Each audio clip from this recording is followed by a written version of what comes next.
कौन है नारायण साकर, इसके बारे में हम लोग जानने वाले हैं। इसके निजी जीवन में हम आज घुसेंगे कि यह क्या है और क्या करता था, इसके बारे में हम लोग पूरा जानेंगे।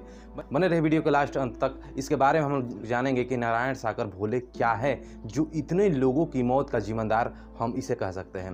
नारायण साकर का जन्म इटावा जिला में हुआ था। नारायण साकर एक पुलिस कांस्टेबल था। बहुत लोग इससे कहते हैं कि यह आर्मी का नौकरी भी करता था। यह पूरा हद तक सही नहीं है। यह कांस्टेबल का नौकरी करता था पुलिस का।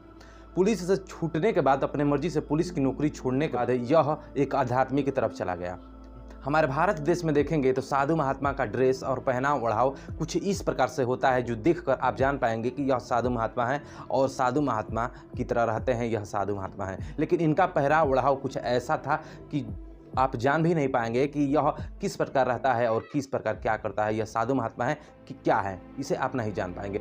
बड़े बड़े नेता, बड़े बड़े सेलिब्रिटी भी इनके दीवाने हो चुके थे, इनके मुरीद हो चुके थे। हमारे सपा के नेता अखिलेश यादव इन्हें अपना गुरु मानते थे, नारायण भोले को। कुछ दिन पहले जब यह पुलिस कांस्टेबल की नौकरी करता था, तो कुछ दिन पहले जब यह अपनी नौकरी छोड़ के आया तो उसी टाइम इस पे यौन शोषण का केस हुआ था। यह कुछ दिन जेल में रहा। जेल में रहने के बाद इसकी जमानत हुई। जमानत होने के बाद ये सारे अपना कारोबार करने लगा आध्यात्मिक की तरह। यह कहने लगा कि हम लोग ये परमात्मा का अंश हैं, हम कुछ भी कर सकते हैं। इस पे बहुत सारी शक्तियाँ मिली। इसी शक्ति के द्वारा लोगों का कल्याण करता था, जो भी रोग बीमारी है उसे ठीक करता था। इसी के कारण बस लोग इन्हें पूजते थे और लोग इस पे आस्था रखते थे।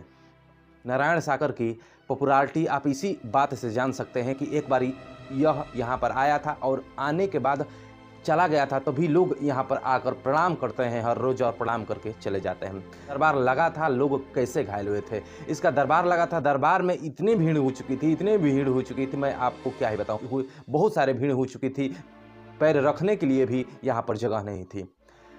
लोग इसे प्रणाम करने के लिए जब अपना प्रवचन यह ख़त्म किया तो वहाँ से भीड़ जब उठी, तो भीड़ उठने के बाद उसको प्रणाम करने के लिए, उसके दर्शन करने के लिए लोग इतने उतावले हो गए कि अपने भीड़ से यह इतना उतावला हो गए कि उनको पैर छूने के लिए इतनी सारी भीड़ इकट्ठी हो गई। एक पे एक लोग चढ़कर जाने लगे और जो कमज़ोर हुए वह सब मारे गए।